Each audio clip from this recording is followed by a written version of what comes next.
여러분 안녕하세요. 다시 인사하겠습니다. 강수미입니다.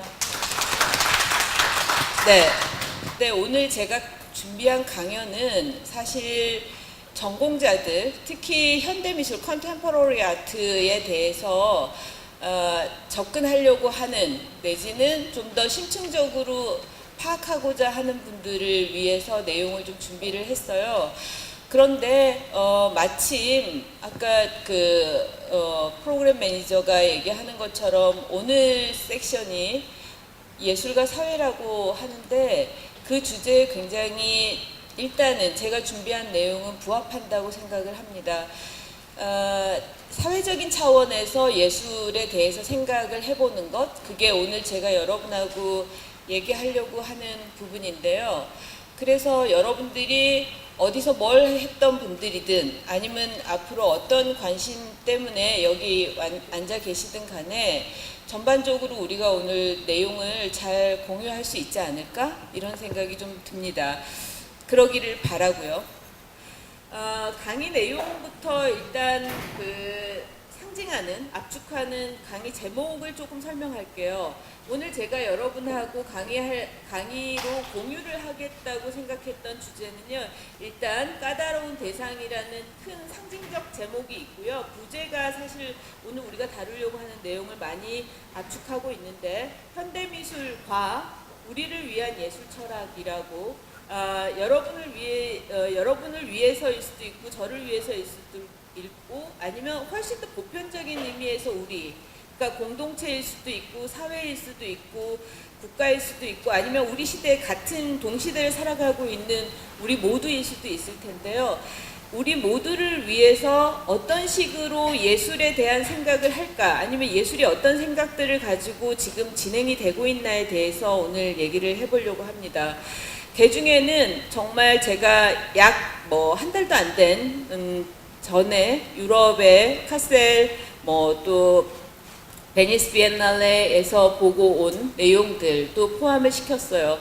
정말 그래서 여기서 말하는 현대미술은 진짜 컨템포러리한, 지금 템포를 우리랑 같이 하고 있는, 지금 같이 템포가, 그러니까 심장의 바운스가 막 그런 것처럼 지금 현재 일어나고 있는 미술입니다. 네, 여러분 보니까 경기문화재단에서 작은 책자를 아주 예쁘게 잘 만들었더라고요. 여러분 무릎에도 있는 게 보이고 저도 오늘 한 권 받았는데요. 꽤 괜찮은 책자 같습니다. 이렇게 손에 딱 쥐어지기도 하고요. 근데 이 책자에 제가 미리 강의록에 압축본을 보내서 여기에 실려 있는 걸 봤어요. 확인을 했는데요. 여기에 제가 강의 내용으로 먼저 던져놓은 내용이 사실은 질문의 형태입니다. 질문의 형태인데 이 질문이 사실 답이 명확하게 단답형으로 있거나 그런 건 아니고 우리가 같이 생각해 봤으면 좋겠는 일종의 어젠다 같은 건데요. 첫 번째는 제가 짧게 읽어볼게요. 첫 번째는 동시대 또는 컨템포러리의 아름다움이 무엇일까? 두 번째는 지금 여기서 우리와 템포를 같이 하는 그런 미술에는 아름다움이 있을까? 있다면 그건 어떤 미학으로 정의가 가능할까? 그리고 세 번째, 언제나 나보다 먼저 앞서서 미라는 것, 미술이라는 것, 그리고 아름답다고 전제된 것들이 있는데 그건 우리가 지금 동시대에 마주하고 있는 미술, 아름다운 것들, 좋은 것들과 같은가? 이런 생각을 해볼 수 있을 것 같고요. 네 번째, 동시대 또는 현대미술의 중요한 속성이 뭘까? 이게 바로 현대미술이야 라고 할 수 있는 그런 캐릭터가 뭘까를 생각해 봐야 될 것 같고요. 또 마지막으로는 그렇게 어떤 주요한 속성 내지는 퀄리티, 질적인 것들이 여기 지금 우리하고 어떤 관계가 있을까? 우리 삶에 그러니까 도움이 되거나 아니면 뭔가 연관이 있는가 이런 생각을 해볼 수 있다는 거죠. 그리고 그런 것이 진짜로 우리 삶하고 관계가 있다면 어떤 양상으로, 어떤 방식으로, 그리고 어떤 가치와 역할을 하면서 우리랑 관계하는가 생각해 볼 수 있죠.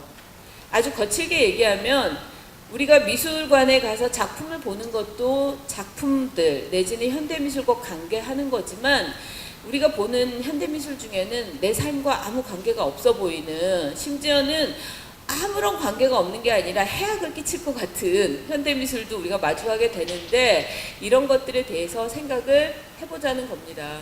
그게 제가 그 강의록의 앞부분에 질문으로 던져놓은 거고요.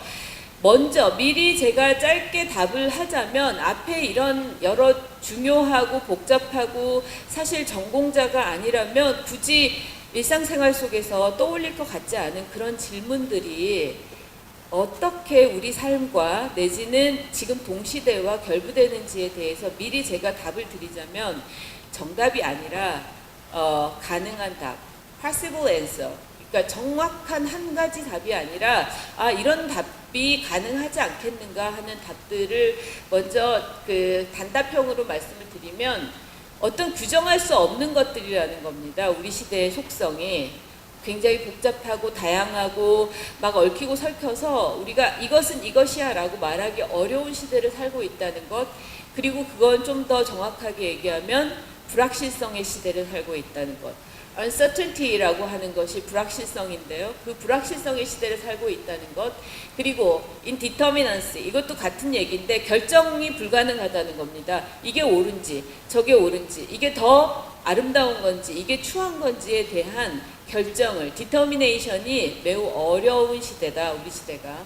그리고 그것이 바로 여러분이 혹시 보셨는지 모르겠고 이 강의에 왜 첫 제목이 까다로운 대상이라는 게 붙었는지 잘 모르실 것도 같은데, 여기서 제가 잠깐 제 책 선전을 하자면, 책이 얼마 전에 제 비평집이 나왔습니다. 그 비평집의 제목이 까다로운 대상이에요.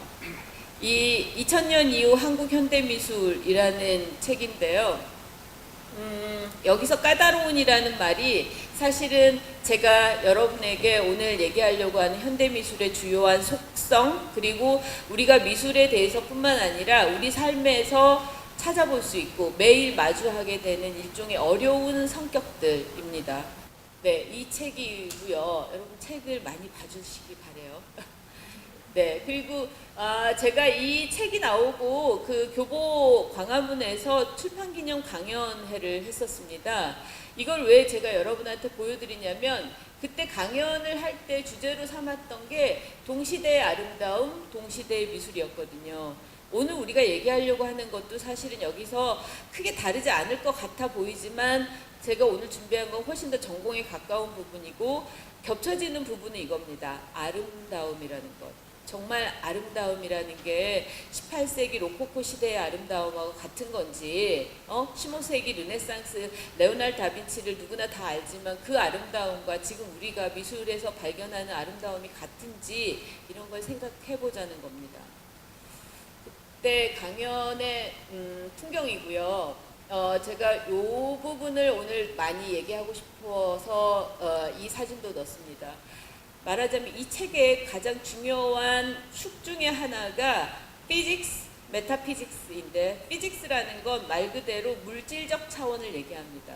근데 우리가 지금 여러분이 앉아있는 의자의 촉감, 아니면 제 목소리, 저를 보는 것, 저를 보면서 어떤 식으로든 느낌을 갖는 것, 이런 건 피직스의 세계입니다. 물질들의 세계.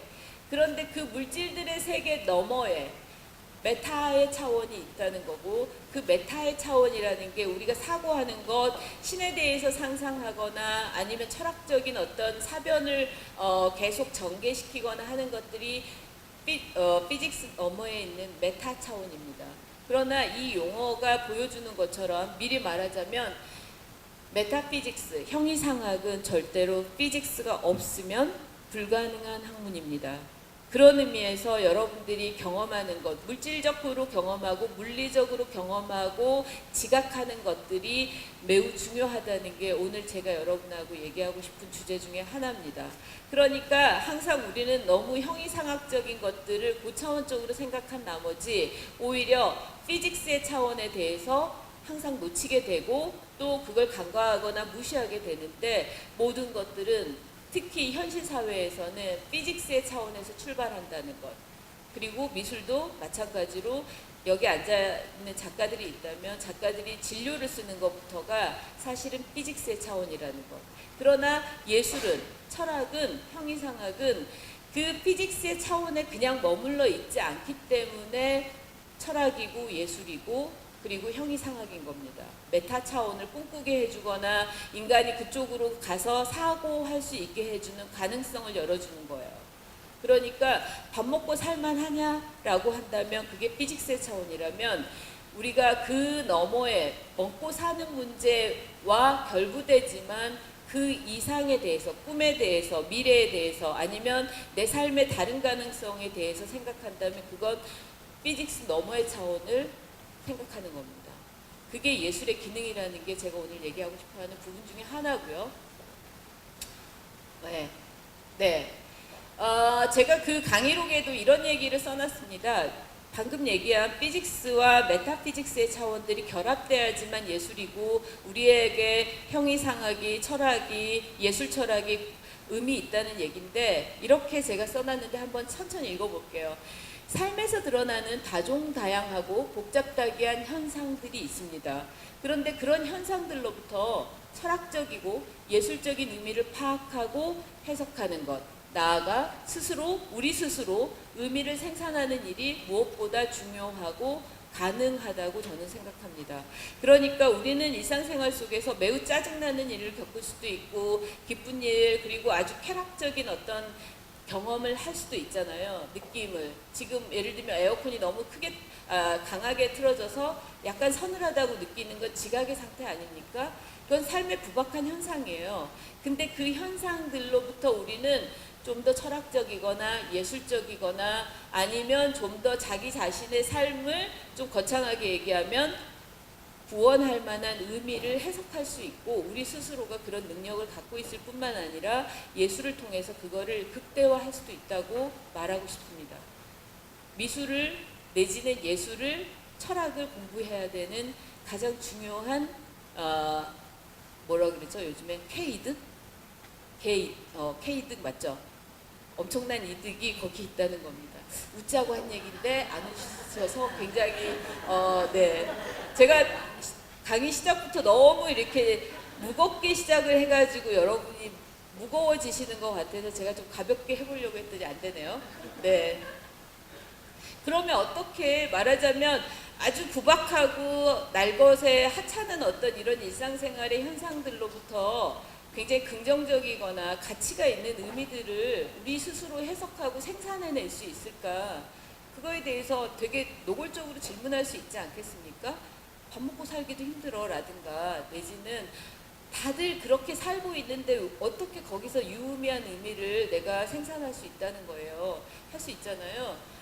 제가 이렇게 원고에다 써놨습니다. 첫 번째, 넓게는 아주 넓은 생각을 해보면 지금 우리가 살고 있는 어떤 상황을 현존이라고 합니다. 철학에서는. 근데 우리의 현존을 성찰하는 거죠. 반성하는 거죠. 밤마다 우리 오늘 어땠어? 이런 것처럼 좀 더 거창하게는 그런 부분보다 나아가지만 그렇게 함으로써 동시대 미학을 정리하고자 하는 의지, 그게 그 사유의 질문들입니다. 그러니까 내가 지금 보고 있는 이 작품이 유의미한가? 내지는 내 삶과 관련이 있는가? 내 삶이 아니라 우리 시대랑 어떻게 연결되지? 우리 시대가 굉장히 갈등의 시대니까 미술 작품도 이렇게 갈등을 보여주는 거 아닐까? 이런 생각들을 해볼 수 있다는 겁니다. 넓은 의미에서. 세부적으로는요. 현대미술, 특히 컨템포러리 아트, 오늘 보려고 하는 여러분들이 보시면 이게 뭐야 하는 것들도 꽤 있을 겁니다. 근데 그런 컨템포러리 아트가 갖고 있는 어떤 경향성이 있어요. 텐던시, 그쪽 방향으로 가고 있는 어떤 것들이 있는 겁니다. 그런 경향들, 그리고 주요한 특성들, 그리고 사회적이거나 개인적인 차원에서 미술이 어떤 존재하는 이유, 작용하는 방식, 역할, 가치 이런 것들에 대해서 우리가 이해를 해볼 수 있는데 그러기 위해서는 제가 앞에서 처음에 던졌던 이런 질문이 필요하다는 겁니다. 이런 질문이 떠올라야지만 그 다음에 우리 스스로 답을 찾으려고 하는 노력도 한다는 거죠. 네, 긴 얘기를 하기 전에 지금부터 제가 이제 사례를 보여드릴 거예요. 이 사례는 지금도 온고잉 진행형의 작품입니다. 베니스 비엔날레에 가면 여러분들이 베니스에 가셔서 비엔날레 본전시와 국가관 전시가 있는데 국가관 전시장에 그러니까 자르디니 공원이 있는데요. 그 공원에 여러 국가들의 파빌리온이 있어요. 근데 그 파빌리온 중에서 사실은 베스트 오브 베스트를 뽑아서 상을 주거든요. 골든 라이온이라는 걸 금사자상이라고 합니다. 이 금사자상을 국가관에 주는데 올해 국가관은 어디서 받았냐면 독일에서 받았어요. 게르마니아라고 하는 고대 도어가 써져 있는 독일관이 받았는데요. 이 독일관의 대표 작가는 딱 한 명이었습니다. 우리나라는 한국의 코디체하고 이한 두 작가가 나갔었는데요. 그러니까 국가관마다 각자 큐레이터나 소위 커미셔너의 방식에 따라서 전시 형태가 결정되기도 하고 작가 수가 결정되기도 하는데 독일은 이번에 한 명의 작가가 독일관을 대표해서 컨템포러리 아트를 보여줬습니다. 제가 자세한 설명을 하기 전에 비디오를 하나 보는 게 좋을 것 같아서 링크를 해왔어요. 도이체 벨레라고 하는데요.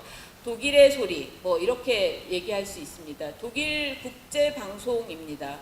도이체 벨레가 이 안네 임호프라고 하는 이 독일관을 대표하는 작가에 대해서 짧게 리뷰도 하고 베니스 비엔날레 피스도 보여주는 작품도 보여주는 영상을 하나 만들어 놨거든요. 5분 안 되는 영상을. 그거를 여러분 지금 저랑 보실래요?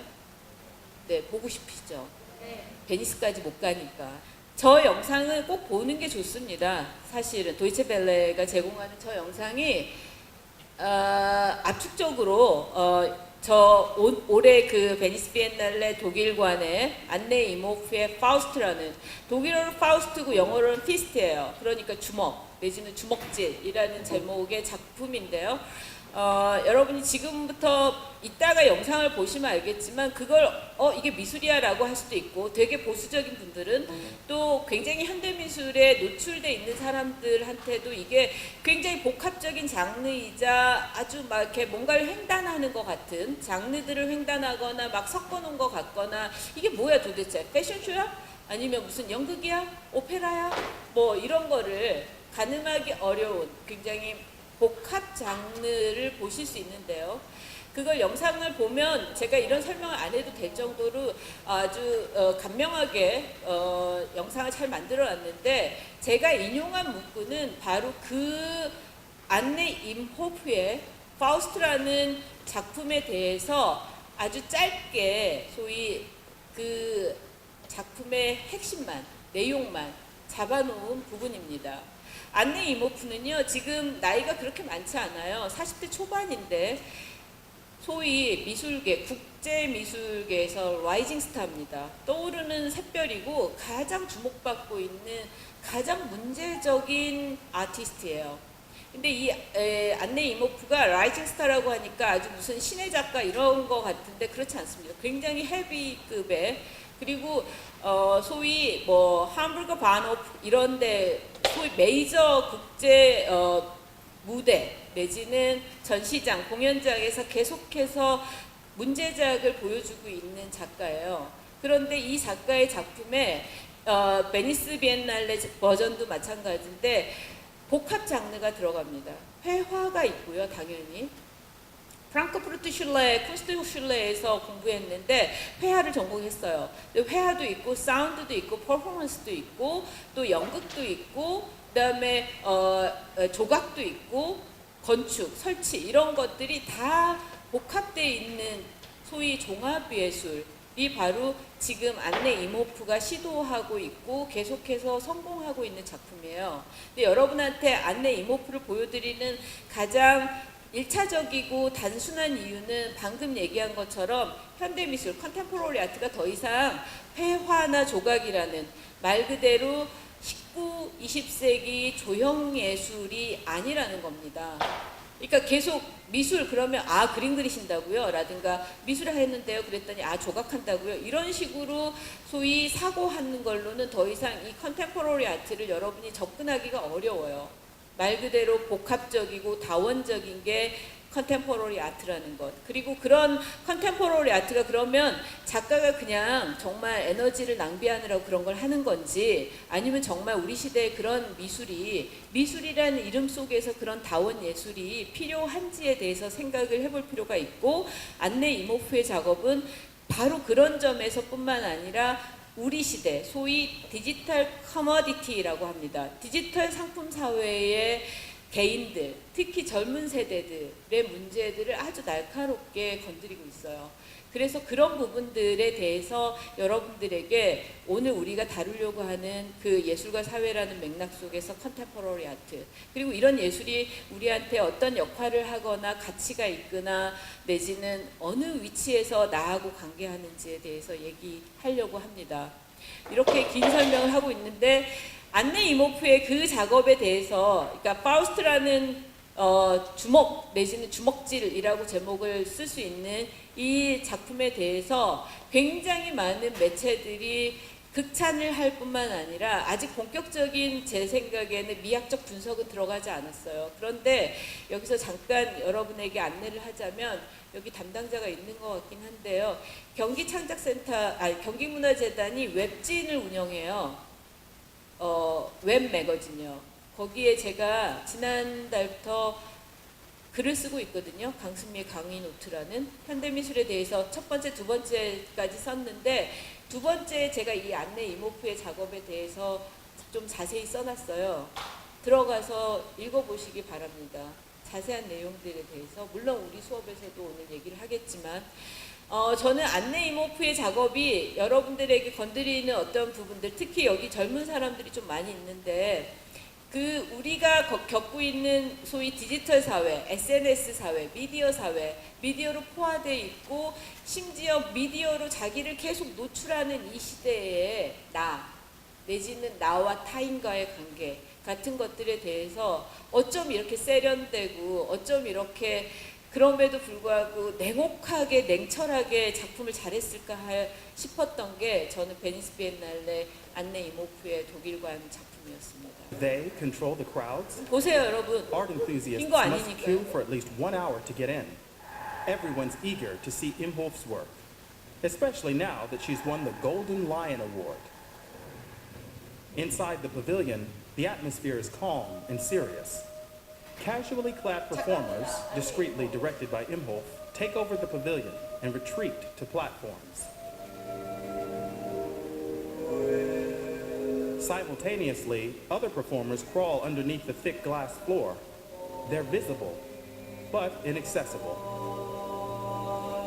The performance is titled Faust, German for fist, and the pavilion feels like a mix between a cathedral and a nightclub.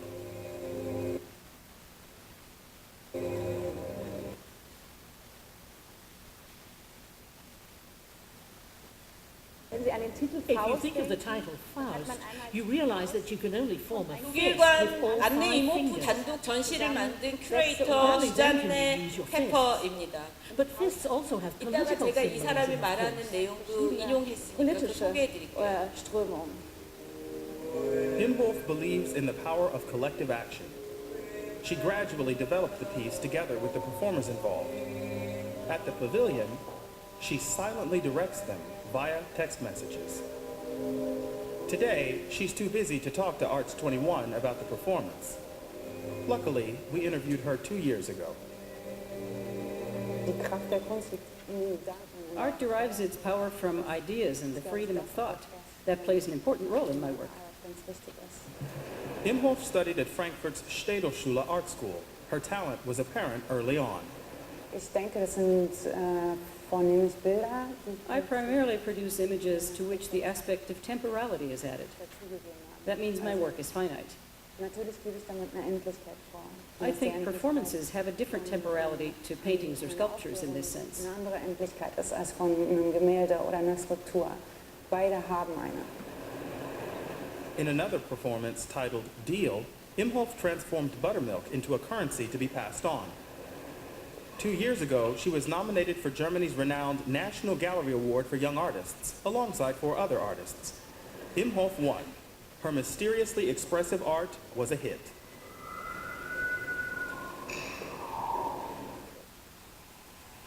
She became a rising star on an art scene where performance art is all the rage. Her 5-hour-long opera Angst 2, performed in Berlin, caused a stir. It focused on present-day obsessions like self-presentation, self-optimization, technology, and surveillance.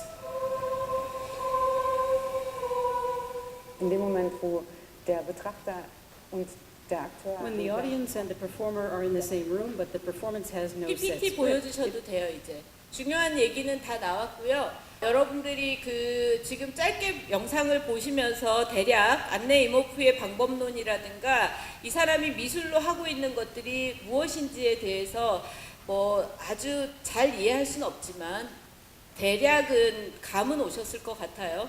그 기반에서 지금부터 제가 좀 설명을 해 들어가겠습니다.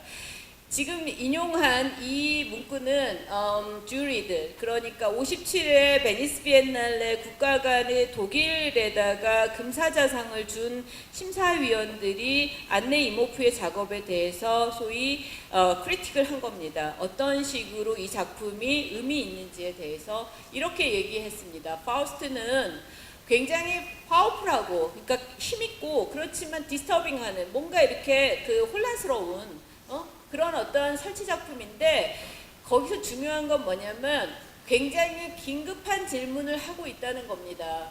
뭐에 대해서, 우리 시대에 대해서, our time, 우리 시대에 대한 굉장히 급하고 중요한 질문을 제기하고 있는 인스톨레이션 작품이 바로 파우스트다라고 평가를 하고 있어요. 여기서 이 주리가 하고 있는 말에 대해서 우리가 좀 생각을 해볼 필요가 있는데, 이 심사위원들이 더 이상 조형적으로 뛰어나다, 예술 기교가 아주 탁월하다 이런 얘기를 하고 있지 않습니까? 우리 시대의 소위 굉장히 중요하고 다급한 urgent question을 제기하고 있는 작품이 바로 이 파우스트다. 그리고 그 파우스트는 굉장히 미술 작품으로서도 강력하지만 또 하나 성격을 제기하고 있는 게 뭐냐면 디스터브 한다고요. 우리를 혼란스럽게 한다고요. 우리를 관조의 영역으로 저 너머 어떤 피안의 유토피아적인 편안함으로 보내주는 게 아니라 이 작품을 보면 우리는 오히려 무엇인가 혼란스럽고 우리 시대에 대한 어떤 더 그 불편한 어떤 생각들을 할 수 있게 해준다. 그게 바로 이 작품이 갖고 있는 가장 중요한 가치고 능력이다라고 평가하고 있는 겁니다. 이게 매우 저는 중요하다고 생각해요. 우리 시대 미술은 조형적으로 내지는 뭔가 시각예술의 어떤 그 형태상으로 우아하거나 뭐 고요한 아름다움을 보여준다든가 이런 게 아니에요. 우리에게 굉장히 불편한 인식을, 질문을 던지고 있고 우리 삶에 대해서, 그래서 우리가 속해 있는 사회에 대해서 다르게 생각해 보는 것, 남들이 생각하라고 하는 게 아니라 이 예술가가 건드리고 있는 방식들로 한번 들여다보라고 하는, 그게 바로 현대미술의 매우 중요한 펑션이다, 기능이다, 이렇게 말할 수 있습니다. 스틸 커틀입니다. 작가고요. 아까도 얘기했던 안내 이모프고 퍼포머들입니다. 이모프의 퍼포머들인데 아까 제가 말씀드린 경기문화재단 웹진에 들어가면 제가 이에 대한 걸 좀 자세하게 써놨어요. 그러니까 한번 읽어보시고 오늘 제가 얘기하는 내용은 좀 더 거칠게 좀 더 건너뛰면서 얘기를 하겠습니다. 이 퍼포머들이 아까도 영상을 보시면 알겠지만 함부르그 바노프에서 앙그스트, 그러니까 불안이라는 작품에서도 등장하고 꽤 여러 번 지금 이 작업들을 계속 같이 하고 있습니다. 안내 이모프하고. 근데 이 사람들은 대부분이 굉장히 젊고요. 모델 같은 모습들을 한, 실제로 신체적 조건이라든가 느낌이나, 그런데 콜리오그라피에 매우 뛰어난, 안무도 매우 잘하고 퍼포먼스도 아주 뛰어난 친구들인데요. 이 사람에 대해서 안내 이모프가 이렇게 얘기하고 있습니다. 나는 이 사람들한테 어떤 역할이나 캐릭터도 주지 않는다. 영화나 연극처럼 주지 않고 자기네들의 모습을 가지고 퍼포먼스를 한다는 겁니다. 그 현장에서. 그런데 그렇기 때문에 이 사람들이 어떤 이 시대 젊은 제너레이션 세대를 대변하는 것도 있고 보여주는 것도 있고, 그 다음에 또 한편으로는 뭐요? 아까 제가 말씀드린 키워드 있잖아요. 디지털 커머디티, 디지털 상품 사회. 그러니까 SNS로 자기를 이미지화 시켜서 팔고, 그리고 그것들이 계속해서 상품이 되는 사회. 예컨대 연예인이 자기를 계속 노출하거나, 연예인 아닌 사람들도 요즘 뭐 여자 남자들이 이렇게 어떤 자기의 섹시한 바디를 보여준다든가, 뭐 자신의 아주 그냥 화려한 어떤 일상처럼 보이는 걸 보여주는 식으로 자기를 이미지를 레디라고 합니다. 이미 이미지화 시켜놓은, 그게 바로 디지털 커머디티, 디지털 상품 사회인데, 그런 것들을 건드리기 위해서 안내 이모프가 이 젊은 퍼포머들과 아까 보여준 것 같은 굉장히 다변적인 퍼포먼스를 펼치고 있다는 겁니다. 네, 재밌는 건 여러분 이쪽은 저도 엄청 줄을 길게 서가지고 들어가가지고 봤는데 5시간짜리 공연입니다. 이게 다 본 사람은 사실은 별로 없을 거라고 생각해요. 저도 솔직히 다 보지도 못했는데요. 그걸 보기 위해서 엄청나게 줄이 많거나 내지는 인파가 몰립니다.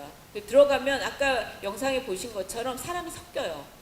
퍼포머들하고 이렇게 유리 칸막이로 막 있는 그런 게 아니라 퍼포먼스를 하는데 사람들 사이에서 막 하고 있습니다. 굉장히 그런 부분도 독특하고요. 그 다음에 바깥에 독일관 전체가 새롭게 파티션을 했는데 바깥에는 이렇게 울타리를 쳐놨는데 도베르만들 있죠. 도베르만 피셔라고 합니다. 이 개종을. 도베르만 피셔가 2마리가 진짜 안에 퍼포머 모델들처럼 아주 멋진 모습으로 앉아있거나 움직이거나 합니다. 퍼포먼스를 합니다. 이들도. 심지어 그러니까 현대미술에서는 아트를 개도 합니다. 말이 좀 이상한가요? 네. 네. 자, 화이트 월러라고 하는 잡지는 현장에서 이 베니스 비엔날레 현장에서 뭐라 그러죠? 소위 주목할 만한 전시나 이런 것들을 모아서 잡지를 내놨는데요. 그 화이트 월러의 잡지에서는 이렇게 표현을 해놨더라고요. 그녀의 퍼포머들, 그러니까 이 작품 속에 피스트라는 작품 속에서의 퍼포먼스를 행한 아까 그 젊은 친구들 있잖아요. 그 친구들은 포스트 젠더다. 그러니까 더 이상 남녀라든가 전통 사회가 내지는 우리 바로 모더니즘 사회가 구분해 왔던 젊은 애, 소녀, 소년 뭐 이런 식으로 정의할 수 없는 그 젠더 이후의 세대다. 포스트 젠더고 그 다음에 individualized 돼 있다. 이거 되게 중요합니다. 개체화돼 버렸다는 거예요. 더 이상 어떤 공동체, 가족관계, 뭐 조직관계 이 속에 있지 않고 다 인디비주얼 돼 쪼개져 있다는 겁니다. 그리고 그 사람들 각자는 이미 이미지 레디 돼 있다. 아까 제가 쓴 말 있잖아요. 이미지 레디. 이미 이미지화 돼 있다는 겁니다. 그리고 그 사람들이 기대하는 게 뭐냐면 디지털 상품 사회가 된 어떤 기회들. 그러니까 자기가 디지털 상품 사회의 어떤 상품으로서 팔릴 수 있거나 사랑받을 수 있거나 매력적일 수 있는 어떤 것들이 준비되어 있는 사람들이라는 겁니다. 이 퍼포머들이. 그리고 안내 이모프는 그런 사람들과 더불어서 어떤 배역이나 시나리오를 짜놓지 않고 상황 속에서 계속 우리 시대의 어떤 현상들로서 행위를 보여주는 아트를 했다는 거죠. 네, 아까 출연했던 수잔네 페퍼, 독일 큐레이터고요. 이 독일 큐레이터가 독일관을 맡아서 어포인트먼트한 게 그러니까 독일관 대표 작가로 선정한 게 안내 이모프인데 이모프에 대해서 이렇게 얘기하고 있습니다. 이모프가 이런 말을 했다. 아티스트는 뭐를 여러분 영어를 막 계속 얘기하니까 피곤하시죠? 급 피곤이 몰려오시죠? 근데 제가 이렇게 꼼꼼하게 해석을 해드릴게요. 잘 들으시면 해석이 가능합니다. 제가 다른 때는 번역을 해서 가지고 오는데요. 이제 더 안 하려고 해요. 번역을 안 하고 원어를 보여드리려고 합니다. 어떤 강연에서도 제 수업에서도 학교 수업에서도 왜냐하면 원어가 중요해서가 아니라 그렇게 사고를 하는 게 필요하니까요. 특정한 단어들, 이미지 레디라든가 디지털 커머디티 같은 단어들 때문에. 그래서 약간 여러분이 금방 이렇게 접속이 잘 안 돼도 왜냐하면 저도 마찬가지예요. 모국어가 아니니까. 그렇지만 그 언어들 2개를 이중화시켜 보자고요. 여기서 이렇게 얘기하고 있습니다. 개인들의 관계, 그 개인들의 관계가 사회와 맺는 그 관계들을 포트레잉 하는 것, 초상화처럼 떠서 보여주는 게 바로 안내 이모프의 작업의 목적이라고 얘기합니다. 그러니까 우리 시대가 어떤지를 보여주고 싶은 게 안내 이모프가 작업하는 이유래요. 우리 시대의 초상을 보여준다. 이렇게 얘기하는 거 있잖아요. 네? 그리고 그녀가 한 명의, 그러니까 수잔네 페퍼가 오로지 자기 큐레이토리얼 초이스로 내가 큐레이터로서 선택하는 사람은 안내 이모프 혼자야. 누구랑 같이 하거나 독일관을 2명이 하거나 3명이 하거나 집단이 하지 않아 라고 했던 이유가 이런 거라는 겁니다. politically changing 하는 것, 정치적으로 완전히 변화하는 것. 어떤 변화? 우리 시대가 총체적으로 무엇인가 사회가 다 변하고 있어.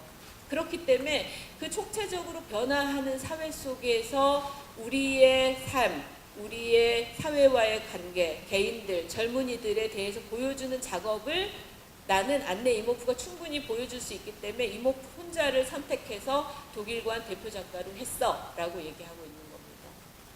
매우 명쾌하죠.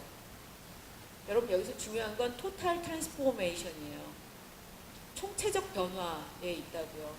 우리는 바로 여기 앉아 계시는 나이 드신 분들도 좀 있는데 저도 마찬가지고 제가 벌써 뭐 50 가까이 됐는데 이미 전 세대인 겁니다. 그런데 우리가 태어나서 자랄 때와는 완전히 다른 사회잖아요. 그래서 뭐 아재라는 소리도 요즘에 듣고 막 그러지 않습니까?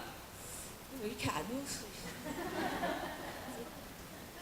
아니 그러니까 아재라는 말은 이 시대에 어떤 세대적인 간극을 보여주는 단어라고 저는 생각해요. 아재라든가 아니면은 예전에는 아무렇지도 않았던 말들이 이제는 성희롱이고 뭐 어떤 성적으로 모욕적인 발언이 되고 이런 것들 있잖아요.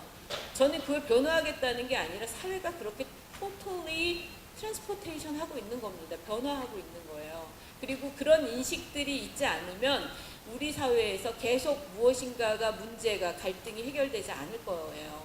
그래서 우리는 이렇게도 얘기할 수 있습니다. 현대미술을 우리가 꼼꼼하게 그리고 좀 더 능동적으로 이해하고 의미 파악하고 즐기려고 해야 되는 이유 중에 하나는 바로 그런 걸 건드리고 있기 때문에 작품을 통해서 우리는 사회적 인식까지 나아갈 수 있고 좀 더 다른 사람들하고 좋은 관계 속에서 스스로 더 나은 사람으로 살 수 있는 학습을 미술작품을 통해서 할 수 있기 때문이에요. 우리가 이런 걸 하는 이유기도 합니다. 네. 자, 그런데 이제 안내 이모프에서 좀 다른 쪽으로 이제 나와야 될 것 같은데요. 제가 여기서 밑줄 그은 부분 있었잖아요. 여기. Our Time. 그러니까 안내 이모프 작가 말이든 아니면 수잔네 페퍼 큐레이터 말이든 되게 강조하는 건 뭐냐면 조형적으로 아름답다든가 고대 그리스 조각처럼 우아하다든가 이런 얘기가 없잖아요. 뭘 강조하냐면 계속 시대를 강조하고 있지 않습니까? Our time, contemporary 뭐 이런 말들을 하고 있잖아요. 그 얘기는 미술이 더 이상 미술 영역 안에 있지 않다는 겁니다. 미술은 미술 자체로만 있는 게 아니라 사회 속에, 공동체 속에, 우리 삶 속에 같이 있고자 하고 현대미술이 특히 그거를 마구 이렇게 탐욕적으로 하고 있어요. 그래서 Art and Society, 그러니까 예술과 사회라는 것이 굉장히 중요한 문제가 됐습니다. 현대미술에서는. 그런데 이게 지금 21세기, 2017년 미술에서만 그러냐면 그렇진 않아요. 항상 미술은 내지는 좀 더 거창하게는 항상 예술은 자기의 시대에 대해서 제일 많이 고민하고 제일 많이 아파하기도 하고 무엇인가 아까처럼 포트레잉 하기도 하고 초상을 그려서 미리 보여주기도 하고 그런 역할들을 해왔습니다. 그래서 어떤 전시들도 항상 컨템포러리하다고 자기 스스로를 주장해왔어요. 재밌는 사례 중에 하나가 이런 겁니다. 1948년 전시예요. 1948년이면 우리 벌써 겁나 먼 거잖아요. 70년 넘은 거 아닙니까? 그죠? 근데 70년 전에도 컨템포러리 아트가 있었어요. 재밌지 않으세요, 여러분? 혼자 재밌어. 저 혼자 재밌는 것 같아요. 여러분. 재밌습니다. 네, 고맙습니다. 70년 전에도 그 사람들한테 자기 시대가 컨템포러리 했죠. 동시대였죠. 템포가 같았죠. 우리한테는 어떠냐면 벌써 한 세기가 다 돼가는 한 시대가 저물어간 그 사람들한테는 자기 시대가 가장 최근이고 가장 새롭고 가장 진보적이라고 했을 겁니다. 그래서 이 CAMH라고 하는 그 미술관이 그 휴스턴에 있는 미국 휴스턴에 있는 미술관인데요. 그 This is Contemporary Art, 이것이 현대미술이다라는 전시를 만들었는데 재밌는 건 품목을 보세요, 여러분. 막 섬유도 있고요, 보석도 있고 회화 그다음에 벽지, 심지어 광고 막 이런 게 있잖아요. 그러니까 우리 지금 정말 특이하게도 21세기 미술만 막 다원예술 뭐 다른 것도 하고 가구도 보여주고 미술관에 갔더니 춤추고 있고 이런 건 아닙니다. 미술의 현대 미술의 특히 많은 맥락 속에서는 이런 새로운 시도들을 계속했고 사회 저변의 영역들하고 같이 하려고 하는 시도들이 굉장히 많았었어요. 또 다른 사례. 앞에는 컨템포러리였는데 이 전시의 제목은 This is Tomorrow입니다. 여러분 컨템포러리는 지금이잖아요. This is Tomorrow 뭘 뜻하고 싶었을까요? 저 전시를 기획한 큐레이터는. 이게 바로 내일이다. 뭐 이거는 뭘까요? 자기네들 미술이 가장 어드밴스드 돼 있고 하이엔드하다. 최첨단이고 우리는 미래로 가고 있어. 뭐 이런 걸 보여주는 식의 컨셉의 전시였겠죠. This is tomorrow. 이것이 내일이다. 내일이다라는 전시가 있었습니다. 이 전시가 흥미로운 건 미술사에서 되게 중요한 전시인데요. 왜 중요하냐면 여러분이 요즘 다들 좋아하시는 팝아트가 여기서 시작됐습니다. 팝아트가 This is Tomorrow 전시. 물론 앤디 워홀이 들어가 있는 전시는 아니에요. 왜냐면 이건 영국, 유럽 쪽의 전시였거든요. This is Tomorrow 전시는 리처드 해밀턴이라고 하는 사실은 앤디 워홀 이전에 훨씬 더 소위 팝아트의 대부라고 할 수 있는 리처드 해밀턴부터 시작된 미술 경향이고 리처드 해밀턴이 들어가 있는 전시. 그 리처드 해밀턴의 작품입니다. 제목도 되게 근사해요. 무엇이 오늘날의 가정을 이렇게 편안하고 뭔가 이렇게 쾌적하게 만드는가 뭐 이런 제목을 갖고 있는 전시입니다. 아니 작품입니다. 그걸 내세운 전시가 This is Tomorrow. 그러니까 말하자면 저 포스터가 보여주는 건 뭘까요? 미래에 대한 약속이죠. 우리는 이제 청소기가 청소를 하고 그리고 여유가 많아서 자기 몸을 트레이닝하고 이런 시대를 살 수 있을 거예요. 내일이면. 이런 식의 약속의 전시였던 겁니다. 네, 로렌스 얼러웨이가 이 전시에 대해서 쓴 건데요. 길게 설명하진 않을 거고요. 제가 좀 주목하는 건 이런 전시들에서도 여전히 이미 1956년 전시였는데도 우리가 요즘에 현대미술, 특히 여러분 전공자들 아마 있을 것 같아요. 아니면 미술대를 지금 다니고 있는 사람들, 특히 잘 나가는 한국 작가들을 매우 이렇게 질투하면서 나는 언제 잘 나갈까 이러는 학생 작가들이 있을 것 같은데 그 사람들이 많이 알고 있는 요즘 핫한 미술 전문 용어들이 있죠. participation, collaboration 이런 말들. 그죠? 있죠? 왠지 알 것 같은 얼굴이야. 참여, 협업 막 이런 말들. 여러분 근데 그게 21세기 버전이 아니에요. 1956년에 벌써 collaboration, interdisciplinary 뭐 이런 말들이 다 유행하고 지금은 소위 리마인드의 시대입니다. 창조성이 떨어진다고 누구는 그렇게 굉장히 시니컬하게 얘기하기도 하지만 자, 세 번째 사례는 Your Bright Future. This is Tomorrow에서 더 나가서 이제 이게 당신의 밝은 미래예요. 막 이렇게 보여주는 전시. 이 전시는 한국에서 기획한 전시입니다. 한국답죠. 굉장히 강력하게 뭔가를 얘기하고 싶어하는.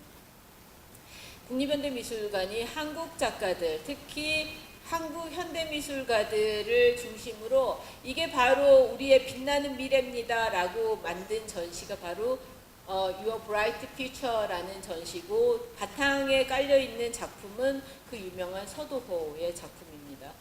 자, 그래서 말하자면 앞에서 봤던 This is Contemporary Art, This is Tomorrow, Your Bright Future라는 이 세 개의 전시들을 여러분한테 제가 보여드리면서 무슨 얘기를 하고 싶었냐면 미술이 항상 현재를 건드린다고 내지는 우리는 미래를 보여줄게 라는 식의 약속들을 하는 게 바로 미술이었다는 거고 그것이 또 한편으로는 공허한 약속일 수도 있지만 미술이 사회에서 역할을 하고 있는 부분이었다는 거죠. 먹고 사는 문제를 넘어서.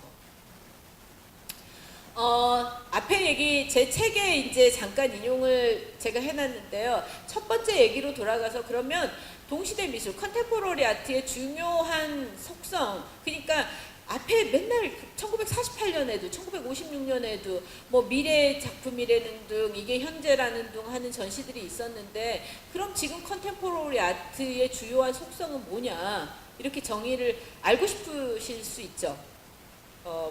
궁금하지 않으신 것 같지만 제가 알려드릴게요.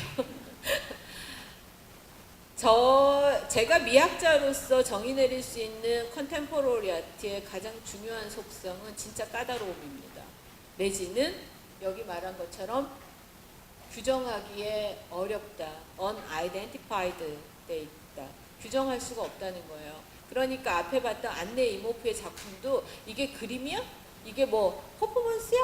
아니 이 사람 자기 역할도 없는데 자기 혼자 와서 이렇게 바닥에 기면서 노래 불렀다며 이게 어떻게 예술이야? 이럴 수도 있는 것들이 마구 섞여 있다는 겁니다. 그래서 아이덴티파이 하기가, 규정하기가 매우 어려워요.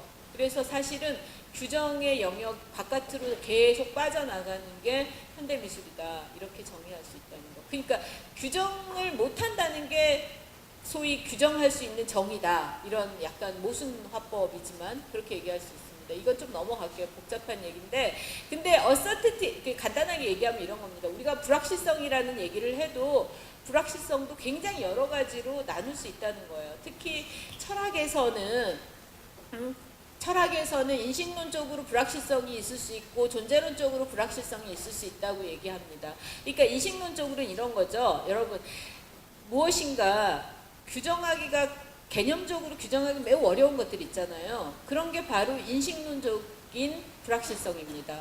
그런데 존재론적 불확실성은 뭘까요? 예컨대 우리는 이제 이미 그것도 확실성의 시대인데, 예컨대 옛날에 하리수 같은 사람이 사회에 출연했을 때 우리 사회는 그 존재를 어떻게 규정해야 되는지 알 수 없었어요.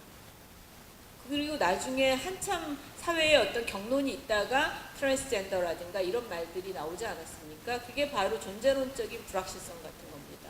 그리고 또 이런 것도 있죠. 여러분이 앉아있는데 지금 내가 이 수업이 재밌는지 그렇게 유의미한지 잘 모르겠어. 그치만 계속 듣고 싶어. 이 기분이 뭐지? 이런 것도 존재론적인 불확실성입니다. 우리의 기분, 우리의 정서, 아니면 우리가 무엇인가에 대해서 어떤 그 사고할 때 아주 확고부동한 하나의 정답이 아닌 것들에 대해서 우리는 불확실성을 얘기할 수 있습니다. 네, 지금부터는 사회적 현상을 얘기하려고 해요. 앞에 안내 이모프 작업을 얘기했지만 여러분 디지털 커머디티 얘기했었잖아요. 우리 사회도 지금 사실은 그 소셜 미디어의 어떤 긍정적인 효과와 부정적인 효과에 대한 것들이 계속 매일 실시간으로 논쟁이 되거나 사례들이 나오고 있지 않습니까? 한편으로는 소셜 미디어를 통해서 어때요? 우리는 공권력이나 공공기관들이 할 수 없는 어떤 문제를 개인이 제기하고 그것이 이슈로 되고 그래서 개선되기도 하는 그런 선기능을 맞닥뜨리죠. 근데 또 한편으로는 잘못된 이슈나 정보 같은 것들이 거기에 흘러나와서 그 다음부터 사람들이 갈등과 이상한 어떤 그 소위 뭐라 그러죠? 사이버 불링이라고 그러는데요. 그 사이버상에서 이렇게 그 비난하고 막 이렇게 흔드는 거 있잖아요. 그런 것들도 굉장히 심해졌지 않습니까? 그런 것들의 사례인데요. 존 론스는 소설가이고 다큐멘터리 작가인데 테드라는 강연에 나와서 이 주제를 좀 다뤘습니다. 온라인이 너무나 부끄러워질 때, 부끄러운 상태로 갈 때, 온라인 상태가 라고 하는 사례를 가지고 강연을 했었는데요. 바로 그게 우리 시대라고 얘기하고 있고, 사례로 들고 있는 걸 제가 캡처를 좀 해왔는데요. 여기까지 얘기할 겁니다. 저스틴 사코라는 여자가 있는데 이 사람이 무슨 광고회사의 그냥 그 직원이었나 봐요. 근데 이 사람이 비행기 타고 그 여정을 떠나기 전에 왜 우리 트윗 많이 하죠. 근데 여러분들 지금 앉아가지고 강수미 강연 듣는데 지겨워 뭐 이러고 트윗을 할 수도 있잖아요. 말하자면. 근데 그런 식으로 이 사람도 비행기 타기 전에 약간 지루한 시간에 자기 이제 아프리카 갈 건데 아프리카에 가서 부디 에이즈에 걸리면 안 되는데 뭐 이러고, 근데 나는 안 걸릴 거야. 왜냐면 나는 백인이니까. 너무 용감하죠. 지금 맥락에서 보면 너무 용감한 것 같아요. 근데 어쨌든 이런 트윗을 올린 겁니다. 근데 이 사람 팔로워도 별로 없고 100명도 안 되고, 그러니까 그냥, 그리고 자기가 뭘 올려도 반응이 거의 없었어요. 그러니까 이런 말을 그냥 띡 쓰고 비행기 타고 아프리카까지 간 겁니다. 자고. 그 사이에 그 휴대폰은 꺼져 있었을 거고. 근데 난리가 난 거예요. 그 사이에. 누군가가 좀 더 팔로워가 많은 어떤 기자가 이 트윗을 리트윗을 시켰어요. 그랬더니 그 다음엔 완전히 소셜 불링이 된 겁니다. 사회적으로 완전히 비난이 폭주하는 트위터를 통해서 그 온갖 욕설과 너는 아프리카 가서 무슨 뭐 정말 매춘할 거냐부터 그러니까 딱 인종 갈등부터 시작해서 막 민감한 얘기를 다 건드린 거에 돼버렸잖아요. 그리고 심지어는 이게 어디까지 번졌냐면 해고시켜라. 그리고 그 회사가 나서서 그래서 사과하고 해고시켰다고 보고하고 트위터에. 그리고 루머가 막 도는데 저기 사코라는 명칭이 무슨 그 뭐죠? 광산 기업의 그 대표 이름이래요, 사코가. 그래서 저스틴 사코는 그 마이닝 컴퍼니의 딸이야. 막 이런 식의 루머도 돌고. 그래서 정말 이 한 사람의 인생이 완전히 망가진 겁니다. 그 사례를 이 존 론슨이 얘기를 했어요, 테드에서. 그러니까 말하자면 굉장히 부주의한 어떤 트윗 하나가, 그리고 자기 친구 말고는 자기 트윗을 볼 거라고 생각하지 않고 그냥 농담처럼, 정말 가벼운 농담처럼, 진심도 아니고 농담처럼 나 아프리카 가는데 에이즈 걸리면 어떡하지? 근데 괜찮을 거야, 나는 백인이니까 라고 해놨는데 그게 갑자기 어느 랜선을 타고 갑자기 막 블로업이 되더니 토네이도가 된 겁니다. 태풍이 돼서 이 사람을 다시 돌아와서 가격한 거예요. 그래서 인생을 산산조각 낸 거예요. 직장 관둬야 되고 모든 인간관계 끊어지고 하는 식으로. 여러분, 이게 바로 디지털 커머디티 사회입니다. 말 그대로. 자, 그런 얘기들을 하면서 존 론슨이 한 얘기가, 이제 저는 이 부분이 이제 여러분하고 공유하고 싶어서 번역을 해왔는데요. 존 론슨이 이렇게 얘기하고 있습니다. 자기가 경험한 바로는 초창기에, 그러니까 트위터가 나온 초창기에는 어디서도 사회적으로 목소리를 낼 수 없는 사람들이 자기 개인 미디어를 통해서 목소리를 낼 수 있을 거야. 목소리 없는 사람들의 목소리. 이게 바로 트위터야 라고 생각했다는 겁니다. 그러니까 소위 소셜 미디어의 민주주의적 기능에 대해서 기대를 한 겁니다. 근데 기대가 어떻게 현실이 됐죠? 악몽이 됐죠. 나이트메어가 됐죠. 사람들은 서로가 서로를 비난하고 욕하고 바로 옆에 지하철에 탄 애가 이상한 짓 한다고 여기다가 트윗으로 얘기하는 시대가 된 겁니다. 우리 시대가. 여러분도 그렇고 저도 끊임없이 그런 걸 해요. 부주의하게. 그렇지 않습니까? 저 친구 너무 말 많아요. 걔한테 말 안 하고 여기 트윗에다 하고 있어. 근데 그걸 아는 사람은 누군지 알 것 같은 식의 힌트까지 넣어가지고. 어쨌든 그런 얘기들. 그래서 누군가의 농담이 오해를 불러일으키고 평범한 우리가 그녀를 갈기갈기 쓰죠. 그러니까 한 명 한 명의 트윗은 악랄하진 않아. 그냥 내 그 사코처럼 농담처럼 하는 거예요. 나는 걔가 내가 받고 싶은 크리스마스 선물은 사코가 회사에서 해고되는 거야. 이런 걸 올렸어요, 심지어. 그랬더니 이제 회사 대변이 나와가지고 답을 해야 되는 상황까지 갔던 겁니다. 어쨌든 그런 것. 그래서 론슨은 트위터는 기본적으로 상호 동의를 위한 장치다. 그러니까 팔로잉하고 팔로우하고 막 이런 거 되는 거잖아요. 그러니까 그 안에 있는 작은 그룹 안에서 우리가 서로 동의받는다고 생각을 한다는 거예요. 그러면 뭐가 되냐면 친목이 도모되는 것만이 아니라 독재가 만들어집니다. 새로운 독재가. 제가 여러분하고 오늘 공유하고 싶어하는 내용들은 우리를 위한 예술 철학이라고 제목을 거창하게 단 이유가 바로 이런 데 있어요. 안네 이모프의 작품을 아는 것도 여러분한테 매우 중요하지만, 말하자면 우리 사회 속에서 우리가 하고 있는 어떤 행동들이 얼마나 이상하거나 그로테스크할 수 있는지, 그리고 그것들에 대해서 작가들이 얼마나 민감하게 작업하는지를 보자는 겁니다. 트위터 같은 것들이 그렇다는 거예요. 페이스북은 제가 보기엔 더 합니다.